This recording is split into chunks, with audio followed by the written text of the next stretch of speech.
ബത്തേരി കിച്ചണിൻ്റെ ഇന്നത്തെ വീഡിയോയിലേക്ക് എല്ലാവർക്കും സ്വാഗതം. ഇന്നങ്ങനെ പ്രത്യേകിച്ച് വിശേഷങ്ങളും കാര്യങ്ങളും ഒന്നുമില്ല. സാധാരണ ഒരു ദിവസത്തെ വീഡിയോയാണ്. പിള്ളേർക്ക് അവധിയൊക്കെ ആയതുകൊണ്ട് രാവിലെ കുറച്ച് താമസിച്ചാട്ടോ എഴുന്നേക്കുന്നത്. ചേട്ടായിക്ക് ചോറൊക്കെ കൊണ്ടുപോകണം. അപ്പോൾ എന്നാലും കുറച്ച് താമസിച്ച് എഴുന്നേറ്റാൽ മതി.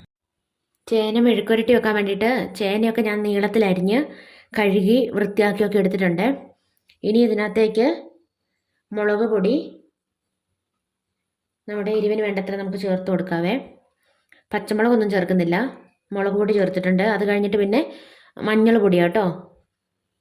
ഇനിയിപ്പോൾ പാകത്തിനുള്ള ഉപ്പും ചേർത്ത് കൊടുത്തിട്ട് നമുക്കിത് ഒന്ന് ഇളക്കി യോജിപ്പിച്ച് ഒരു 1/4 ഗ്ലാസ് കഷ്ടിച്ച് 1/4 ഗ്ലാസ് വെള്ളം ഒഴിച്ചാൽ മതി.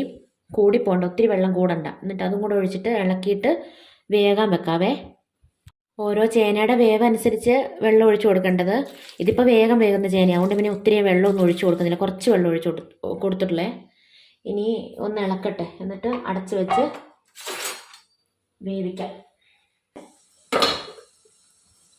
ഇനിയിപ്പോൾ ഇതിലേക്ക് കുറച്ച് വെളിച്ചെണ്ണ ഒഴിച്ചിട്ട് അടയ്ക്കണ്ട, തുറന്ന് വെച്ചിട്ട് നമുക്ക് ഒരു 10 മിനിറ്റ് നേരം സിമ്മിലിട്ടിട്ട് ഒന്ന് ഫ്രൈ ആക്കി എടുക്കാം. ഞാൻ വെളിച്ചെണ്ണ ഒഴിച്ചു കൊടുത്തു കേട്ടോ. ഈ വെളിച്ചെണ്ണ ഒഴിച്ചിട്ടുണ്ട്, അതിനകത്തേക്ക് ഈ വെളുത്തുള്ളി ഇട്ട് കൊടുക്കുവാണേ. ഒരു 5 or 6 അല്ലി വെളുത്തുള്ളി. ഈ വെളുത്തുള്ളി ഒന്ന് മൂത്ത് വരട്ടെ, എന്നിട്ട് പിന്നെ എല്ലാം കൂടെ ഇളക്കിയിട്ട് നന്നായിട്ട് ഫ്രൈ ആക്കി എടുക്കാം. അടയ്ക്കണ്ട കേട്ടോ, തുറന്ന് വെച്ചിട്ട് ഒരു 10-15 മിനിറ്റൊക്കെ സമയമെടുക്കും. ഇടയ്ക്കിടയ്ക്ക് ഇളക്കി കൊടുക്കണം. അത്രയേ ഉള്ളൂ ചേന മെഴുക്കുരട്ടിയുടെ പരിപാടി. ചേന മെഴുക്കുരട്ടി വെക്കുമ്പോൾ ഇതുപോലെ ഉപ്പും മുളകും മഞ്ഞളും മസാലയെല്ലാം ചേർത്ത് വേവിച്ചതിന് ശേഷം വേറൊരു ചീനച്ചട്ടിയിൽ വെളുത്തുള്ളിയൊക്കെ മൂപ്പിച്ചിട്ട് അതിലേക്ക് വേവിച്ച ചേനയും കൂടി ഇട്ടിട്ട് മിക്സ് ആക്കിയിട്ട് വേണമെങ്കിലും എടുക്കാം. ഞാനിപ്പം എളുപ്പപ്പണി കാണിച്ചതാണ് കേട്ടോ.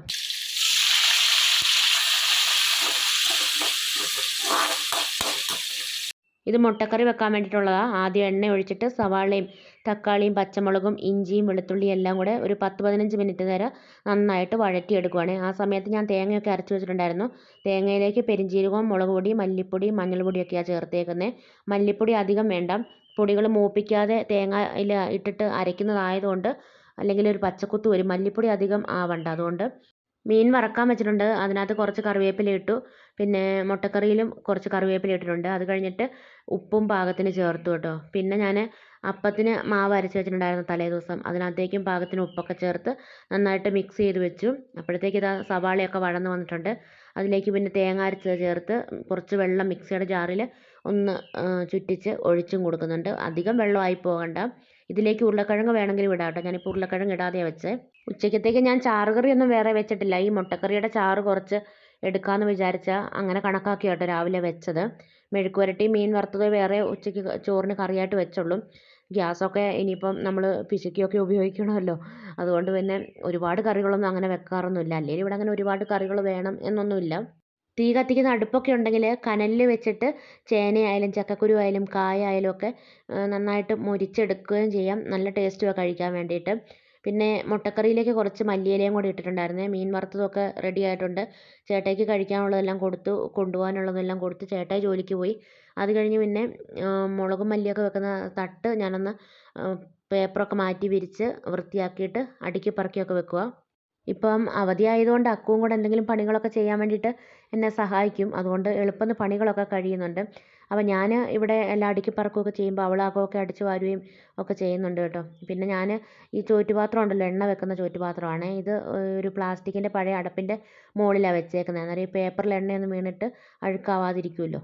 നമ്മൾ എന്നും എടുക്കുന്ന കുപ്പികളൊക്കെ ഉണ്ടല്ലോ, പഞ്ചസാര ചായപ്പൊടി മുളക് മല്ലി മഞ്ഞൾ അങ്ങനത്തെ കുപ്പികളൊക്കെ ഇതുപോലെ അടുക്കളയിൽ എപ്പോഴെങ്കിലുമൊക്കെ സമയം കിട്ടുമ്പോൾ ഇതിങ്ങനെ തുടച്ച് വെക്കുവാണെങ്കിൽ ആ കുപ്പികളൊക്കെ നല്ല വൃത്തിയായിട്ട് തന്നെ ഇരിക്കും. പിള്ളേർക്കൊക്കെ അവധി ആയതുകൊണ്ട് ഇപ്പോൾ ഞാൻ കുറച്ച് താമസിച്ചാണ് എഴുന്നേക്കുന്നത്. എന്നാൽ ഇന്നിപ്പോൾ എഴുന്നേറ്റപ്പോൾ കുറച്ചേറെ താമസിച്ച് പോയി.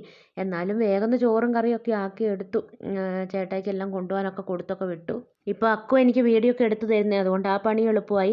അല്ലെങ്കിൽ ഞാൻ ട്രൈപ്പോഡെ വെച്ച് വീഡിയോ ഒക്കെ എടുക്കുമ്പം പിന്നെ അത് ശരിക്കാണോ ഇരിക്കുന്നത്, പിന്നെ അത് ശരിക്ക് വെക്കാനൊക്കെ പോവുകയും ഒക്കെ ചെയ്യുമ്പം പിന്നെയും കുറേ സമയം അങ്ങനെ പോകും. ഇപ്പോൾ ഏതായാലും അവളെടുക്കുന്നതുകൊണ്ട് അങ്ങനെയൊക്കെ കുറേ സമയങ്ങളൊക്കെ ലാഭമാണ്. ഇനിയിപ്പോൾ ഈ സിങ്കും കൗണ്ടർ ടോപ്പും പൈപ്പും എല്ലാം നന്നായിട്ടൊന്ന് സോപ്പൊക്കെ ഇട്ടിട്ട് നന്നായിട്ട് തേച്ച് കഴുകും കേട്ടോ. രാവിലെ ഞാൻ മീൻ വെട്ടിയത് ഇവിടെ തന്നെ വെച്ചിട്ടാണ്. രാവിലെ കുറച്ച് താമസിച്ച് എഴുന്നേറ്റെന്ന് പറഞ്ഞില്ലേ, അതുകൊണ്ട് തന്നെ നേരമില്ലാത്തതുകൊണ്ട് എളുപ്പം വെട്ടാൻ വേണ്ടിയിട്ട് ഇവിടെ തന്നെ വെച്ചങ്ങ് വെട്ടി.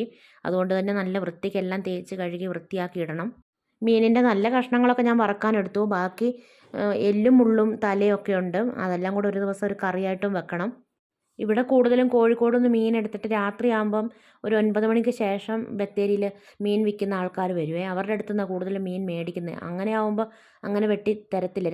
അത്രയും രാത്രിയൊക്കെ ആകുമ്പോൾ വെട്ടി കിട്ടത്തില്ല. ചില ആൾക്കാർ വെട്ടിയൊക്കെ തരും. രാത്രി അടുക്കള ക്ലീൻ ആക്കി ഇടുവാണെങ്കിൽ രാവിലെ ഒത്തിരി പണികളൊന്നും ഉണ്ടാകത്തില്ല. പിന്നെ സിങ്കും പിന്നെ കൗണ്ടർ ടോപ്പും ഒക്കെ ഓയിലൊക്കെ എണ്ണയൊക്കെ പറ്റിയിട്ടുണ്ടെങ്കിൽ ഞാൻ കുറച്ച് ചൂടുവെള്ളം ഒഴിച്ചിട്ട് കഴുകി വിടുക കേട്ടോ ചെയ്യുന്നത്. അതുപോലെ പാത്രത്തിലും എണ്ണമയമൊക്കെ ഉണ്ടെങ്കിൽ കുറച്ച് ചൂടുവെള്ളം ഒഴിച്ച് കഴുകുക ചെയ്യുന്നത്. രജീവ് എന്ന ചേട്ടനെ ആന ചവിട്ടിക്കൊന്ന സംഭവമൊക്കെ എല്ലാവരും അറിഞ്ഞതല്ലേ. നമ്മുടെ ഇവിടെ അടുത്ത് തന്നെയാണ് ആ സംഭവം നടന്നത്. ഇവിടുന്ന് 2 കിലോമീറ്ററേ ഉള്ളൂ കേട്ടോ. ഇന്നിപ്പോൾ ആനയെ മയക്കുവെടിയൊക്കെ വെച്ച് പിടിച്ചു മുത്തങ്ങയിലേക്ക് കൊണ്ടുപോയിട്ടുണ്ട്, മുട്ടിക്കൊമ്പനെ. ഇതാ ചേട്ടൻ്റെ വീട്ടിലേക്ക് പോകുന്ന വഴി. വേറൊരു വഴിയും കൂടെ ഉണ്ട്. പക്ഷേ ഈ വഴിയെ കൂടെയാണ് ആന പോയതും ആ ചേട്ടനെ ആക്രമിച്ച് കൊന്നതുമൊക്കെ. 2 ആഴ്ചത്തെ കാത്തിരിപ്പുമായിരുന്നു. അതുപോലെ 144 പ്രഖ്യാപിച്ചേക്കുമായിരുന്നു ഇവിടെയൊക്കെ.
അവരോട് വണ്ടി മാറ്റാൻ പറയാനേ.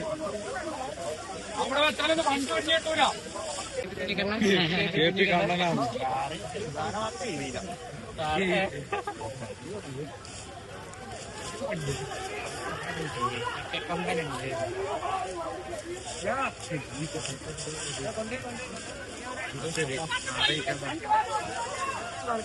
ഫുള്ള് തെരയാറേനാ വണ്ടി വണ്ടി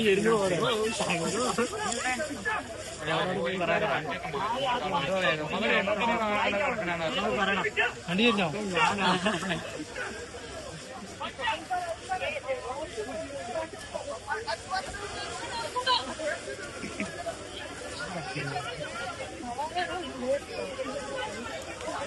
അവരോട് വണ്ടി മാറ്റാൻ പറയാനേ. അവിടെ വെച്ചാലൊന്നും വണ്ടി വണ്ടി കിട്ടൂല.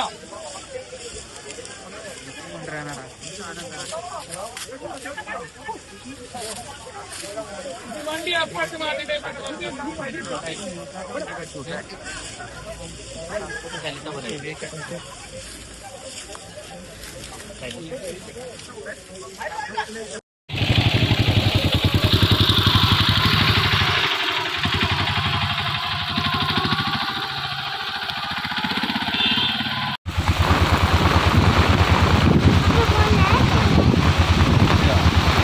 ആൾപ്പെരുമാറ്റമൊക്കെ കേട്ടിട്ട് മരത്തിലിരുന്നൊരു മയിലാട്ടോ ഈ പറന്നു പോകുന്നത്.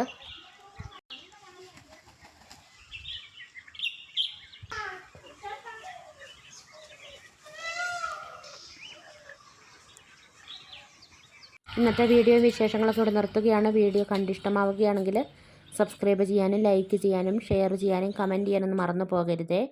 നാളെ പുതിയൊരു വീഡിയോയുമായി നമുക്ക് വീണ്ടും കണ്ടുമുട്ടാം.